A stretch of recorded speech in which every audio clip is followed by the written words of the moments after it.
Hello everyone and welcome to another video review. I'm Rodney Reynolds from 3GameMan.com and today I'm looking at the Tesoro Lobera Supreme keyboard. Now this is a fully illuminated mechanical gaming keyboard. The box looks sweet. They have a window here on the front which is nice, but a little hole would have been sweet as well. So if you're picking this up in store, you could actually get a feel for it. They have a handle at the top as well.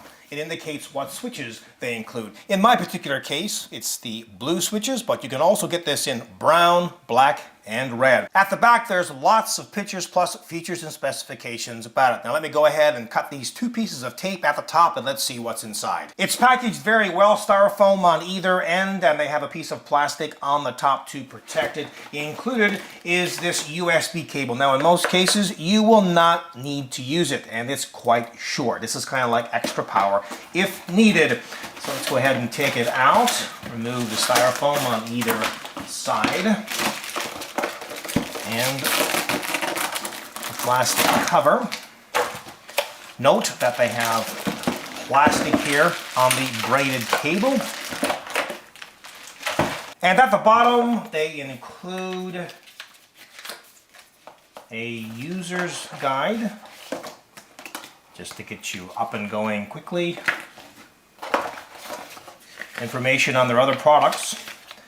Now normally you see a utility CD here, but they don't have one, which makes sense really. You want to download it, the drivers, the firmware, whatever it may be, from their website, and you can do that. I'll provide the link above. This is a rugged looking product, which is fitting since it is a gaming keyboard. It kind of looks like it's a combination of brushed aluminum and steel. That's not the case though. It is all plastic, but a job very well done. Plus the build quality is excellent. Now it measures in at 44.4 by 20.6 by 4.4 centimeters and weighs in at 1.17 kilograms. One important thing to note about this keyboard is the switches that it uses. It doesn't use cherry switches, but rather kale switches. What's the difference? Well, kale switches are basically a knockoff to cherry. Probably not as good, but for most of us, they are more than adequate. Now remember that this keyboard comes in 4 different switch options. I've got the blue one, but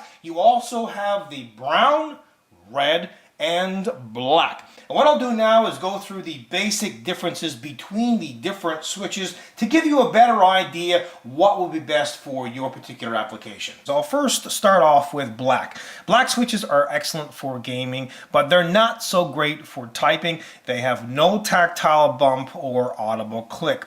Now red switches are the same as black, but with less resistance. Brown switches are the best overall. They're great for gaming and for typing. They have a tactile bump, but no audible click.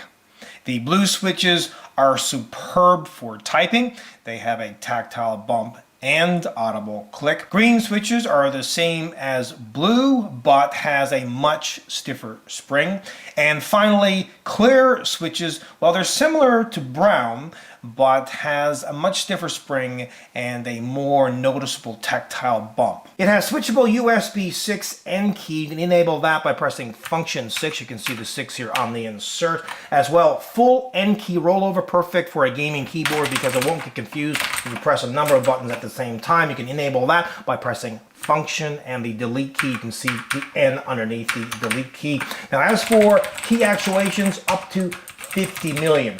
5 profiles are possible with this. There are 6 different LED backlight and dimming modes as well. You've got 3 of these thumb keys, and you can enable these and assign these to pretty much anything you want on the fly or using the included software. And these keys are rather hard to press, and that's intentional because you don't want to accidentally slip off the keyboard and hit one of these and activate something you don't want. At the top right is their logo plus a game mode button, record button, as well as the standard number lock, scrolls lock, and caps lock LEDs. Now to cycle through the 6 different backlight options, you can press the function key and either the 8 on the number pad or the 2, and by the way, that's actually indicated on the keys. Here are the multimedia keys plus the profile keys. Now using the software, which I'll show you in just a minute, you can customize this keyboard like nobody's business. You can change the backlight to any color that you want, as well as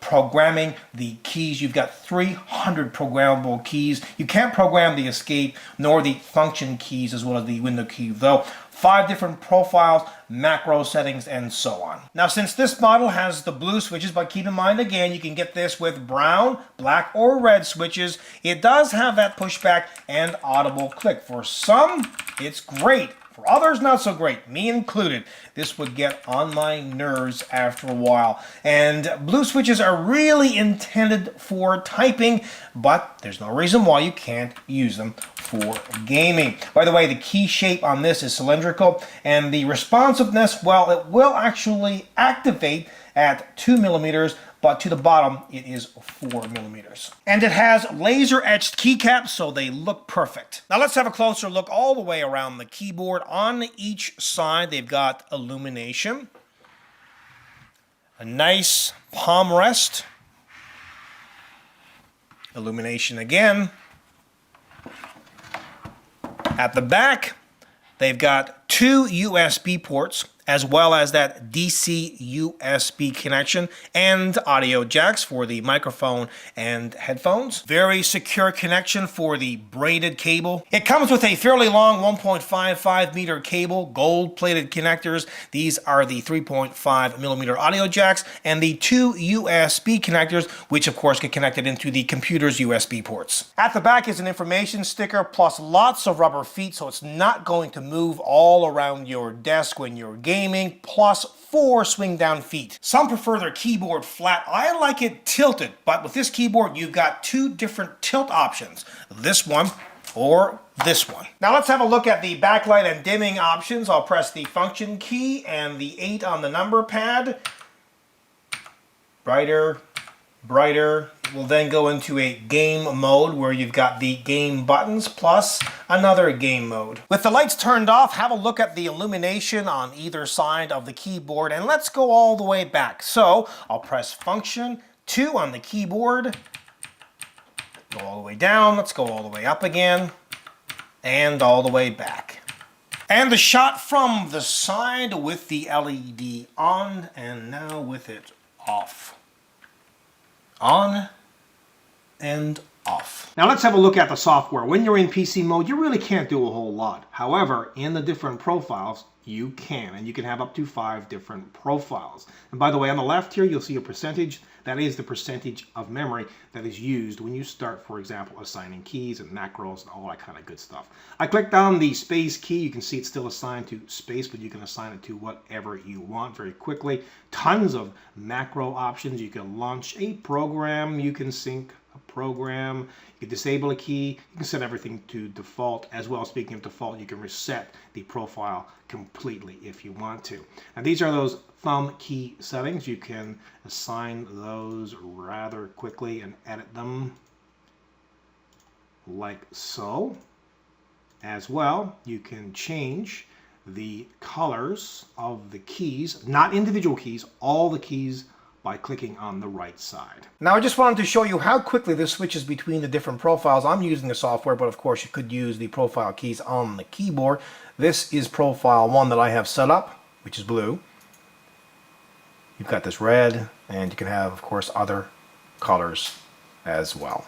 So is this keyboard gaming worthy? Well, certainly it is. And remember, you don't have to go with blue switches, which really are intended for typing. Again, they can be certainly used for gaming. Some people prefer them because not only are they gaming, they're also typing, and they like that audible click and pushback on the key. So it's really a personal preference. The overall styling and build quality is really good on this, but remember, it doesn't come with cherry switches, rather kale switches. So if that's going to be somewhat of a concern for you, well, you probably don't want this keyboard. You want to go with one that has cherry switches. In all honesty, for most people, the longevity and the feel of these will be pretty much on par with the cherry. So don't let that be too much of a negative factor, because it really shouldn't. The keyboard is fairly affordable. It comes with USB ports, audio jacks,